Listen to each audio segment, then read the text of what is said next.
BJP के लोगों तैयार हो जाओ, हाइड्रोजन बम आ रहा है।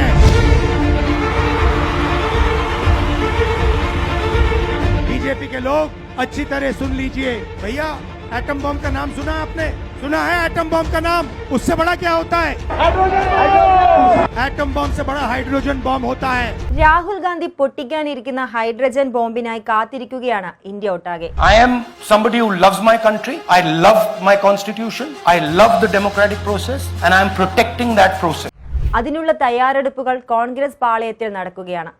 വേണ്ട തെളിവുകൾ ഉൾപ്പെടെ നിരത്തി ജനങ്ങളെ കബളിപ്പിച്ച് അധികാരം തുടരുന്ന NDA സർക്കാരിനെ എല്ലാ രീതിയിലും തളയ്ക്കാനുള്ള ഒരു വീര്യം കൂടിയ ആയുധം തന്നെയാകുമത്. വരാനിരിക്കുന്ന ബീഹാർ ഇലക്ഷന് മുന്നോടിയായി രാഹുൽ തൊടുത്തുവിട്ട വോട്ടു ചോരി വിവാദം തന്നെ ദേശീയ രാഷ്ട്രീയത്തിൽ വൻ ചർച്ചയായിരുന്നു. 2 വാർത്താ സമ്മേളനങ്ങൾ കൊണ്ട് തന്നെ മോദിയും കൂട്ടരും ആകെ പരുങ്ങലിലായ അവസ്ഥയാണ്. ഇതിനു മുകളിൽ കൂടിയാണ് വെള്ളിടി പോലെ രാഹുലിന്റെയും കോൺഗ്രസിന്റെയും ആ ഹൈഡ്രജൻ ബോംബ് ഭീഷണി നിലനിൽക്കുന്നത്. അത് വെറുമൊരു ഭീഷണിയല്ലെന്നും അവർ കാണിച്ച നെറുകേടിന്റെയും കൊള്ളയുടെയും ബാക്കി പത്രമാണെന്നും നന്നായി അറിയുന്നതുകൊണ്ടാണ് BJP പേടിക്കുന്നതും. ധർമ്മവും അധർമ്മവും തമ്മിലുള്ള പോരാട്ടമാണിത്.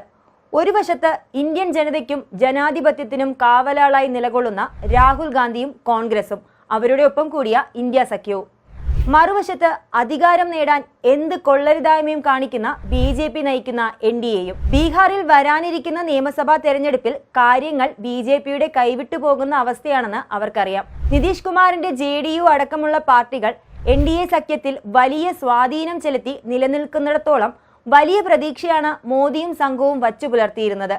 എന്നാൽ കാര്യങ്ങൾ ഇപ്പോൾ ആകെ കൈവിട്ട അവസ്ഥയാണ്. കോൺഗ്രസ് പ്രചാരകനായ രാഹുൽ ഗാന്ധിയുടെ വരവ് കാര്യങ്ങൾ ആകെ തകിടം മറിച്ചു.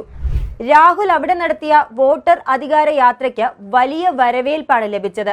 അവിടെ അദ്ദേഹത്തിന്റെ വാക്കുകൾക്ക് ശരിയായ സ്വാധീനം നേടാൻ കഴിഞ്ഞു. ബീഹാർ ഇലക്ഷന് മുന്നേ തന്നെ BJPക്ക് അടുത്ത ഇരുട്ടടി കൊടുക്കാനുള്ള വടിയാണ് കോൺഗ്രസ് ഇനി പുറത്തുവിടാനിരിക്കുന്ന ഹൈഡ്രജൻ ബോംബ്.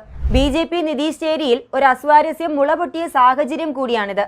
നിതീഷ് കുമാറിനെ BJP വിശ്വാസത്തിൽ എടുക്കാത്ത ഈ അവസ്ഥയിൽ നിലവിലെ മുഖ്യമന്ത്രിക്കെതിരെ ഒരു ഭരണവിരുദ്ധ വികാരം കൂടെ നിലനിൽക്കുന്നു എന്നതിനാൽ തന്നെ അവിടെ ഈ കൂട്ടർക്ക് നിക്കക്കളിയില്ലാത്ത അവസ്ഥ കൂടിയാണ്.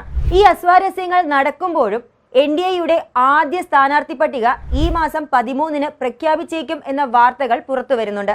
NDAയിൽ കൂടുതൽ സീറ്റുകൾ വേണമെന്ന ആവശ്യവുമായി ലോക് ജനശക്തി പാർട്ടി നേതാവായ ചിരാഗ് പസ്വാനും HAM നേതാവ് ജിതൻ റാം മാഞ്ചിയും RLM നേതാവ് ഉപേന്ദ്ര കുശ്വാഹയും കടുത്ത സമ്മർദ്ദം തുടരുന്ന സാഹചര്യത്തിൽ അവിടുത്തെ തിരഞ്ഞെടുപ്പ് ചിത്രം എങ്ങനെയായിരിക്കും NDA അവതരിപ്പിക്കുക എന്നത് 2 ദിവസത്തിനകം മനസ്സിലാകും. അതിനിടെ 3 JDS നേതാക്കൾ ഇപ്പോൾ RJDയിലേക്ക് ചേക്കേറിയ നാടകീയ സംഗതികളും ബീഹാറിൽ അരങ്ങേറുകയാണ്. മഹാസഖ്യത്തിന് ഉണർവേകി JDUവിന്റെ മുൻ സാമാജികരായ സന്തോഷ് കുശ്വാഹ, രാഹുൽ ശർമ്മ, JDU ബംഗ MP ഗിരിധരി പ്രസാദ് യാദവിന്റെ മകൻ ചാണക്യ പ്രസാദ്, ലോക് ജനശക്തി പാർട്ടി നേതാവ് അജയ് കുശ്വാഹ എന്നിവർ RJDയിൽ ചേർന്നിരിക്കുകയാണ്. RJDയുടെ സ്ഥാനാർത്ഥി പ്രഖ്യാപനം ഉടൻ ഉണ്ടാകുമെന്നാണ് നേതാക്കൾ അവകാശപ്പെടുന്നതും. അതേസമയം 40 സീറ്റുകൾ ആവശ്യപ്പെട്ട ചിരാഗ് പാസ്വാനോട് 25-ൽ താഴെ സീറ്റുകൾ മാത്രമാണ് അന്തിമവട്ട ചർച്ചയിൽ BJP കൊടുക്കാമെന്ന് ഏറ്റത്.